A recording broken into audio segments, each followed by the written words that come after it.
Faris Fikra.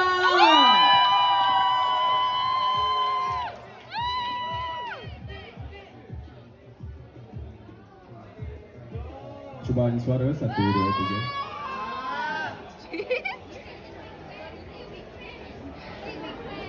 Good luck.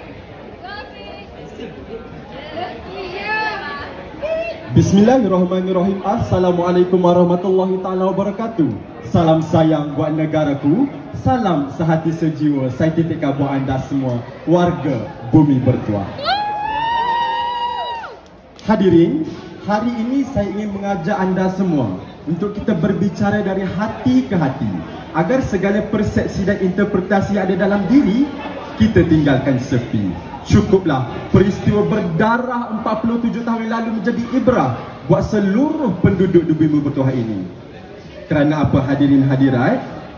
Toleransi yang kita inginkan ini sebenarnya telah hancur, musnah di mamah tangan kita sendiri. Hanya kerana persepsi dan provokasi, hilang segala toleransi, musnah segala akal dan budi. Namun percayalah, nukilan demi nukilan sejarah yang tercipta ini sebenarnya telah memhadkan satu seruan perpaduan yang penuh dengan hikmahnya. Siulan ungkapan rukun negara telah pun mula meniti di bibir rakyat jelata bermula 31 Ogos 1970 sehingga kini. Namun, ungkapan rukun negara itu kini tinggal kenangan yang abadi. Sebab apa? Hilang nilai juga budi. Oleh itu, atas dasar sebagai pewaris negara bangsa yang tidak mahukan perpecahan dan perbalahan, ayuh kita sama-sama hayati satu tinta bicara rukun yang 5, rukun kita bersama.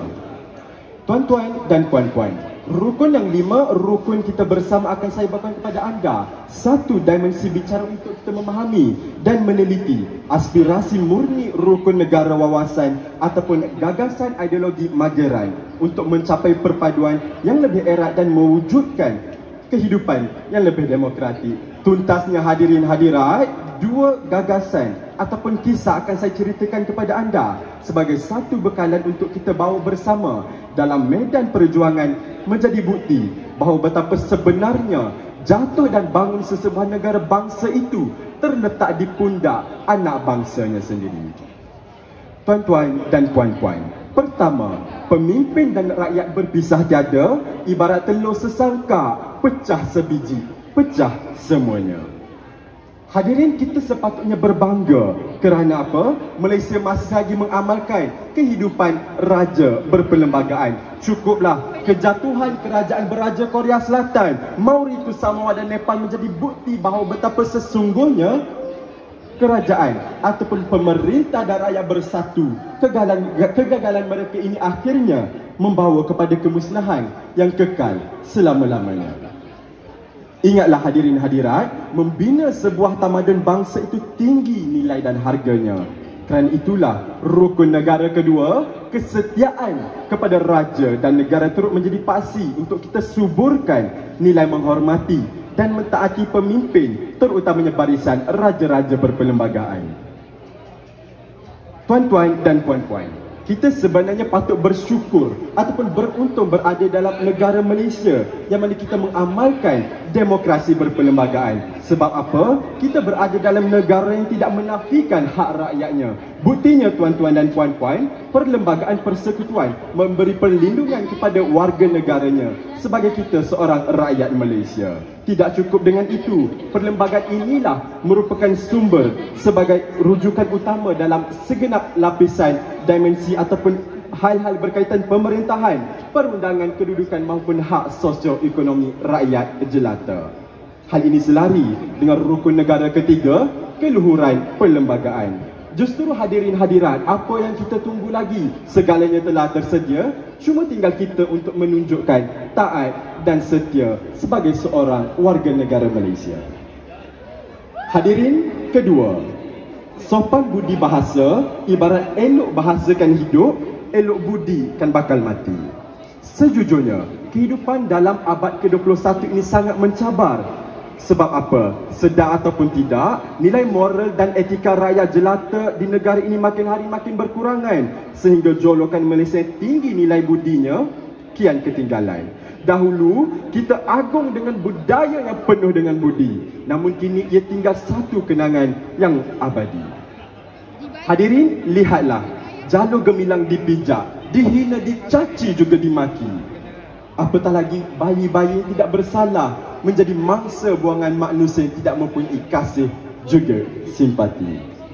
Tuan-tuan, renung seketika di sekeliling anda. Apa yang akan jadi dengan anak muda juga remaja yang kian meningkat usianya justru kosong minda dan jiwa. Andai inilah pemimpin masa depan kita, apalah nasib negara yang telah kita bina? Apakah nasib tamadun yang telah kita cipta?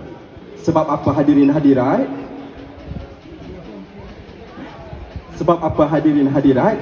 Andai tanah ini dibina dengan jiwa yang kosong, pastikan lahir golongan yang tidak berbudi. Jangan sesekali kita biarkan keruntuhan tamadun Turki Uthmaniyah kembali berulang di negara ini. Kerana apa? Hanya kerana kesilapan pemimpin dan rakyatnya hanyut dengan duniawi, sehingga terlupa negara sedang jatuh di mamah tangan sendiri kerana hilangnya nilai juga budi.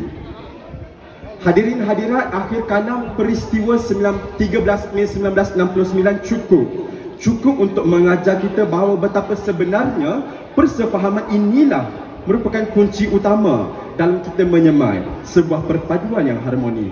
Andai rukun itu gagal untuk kita hayati, fikirkanlah apakah yang akan berlaku terhadap generasi yang sedang meniti ini. Rukun yang 5 itu sematkanlah dalam hati, zahirkanlah dengan perbuatan yang murni, justru hayatilah dengan penuh akal dan budi.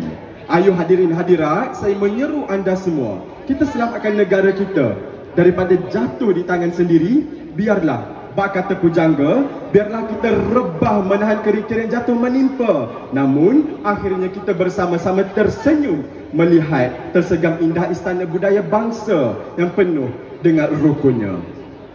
Hadirin hadirat, percayalah, rukun yang 5, rukun kita bersama. Sekian, terima kasih.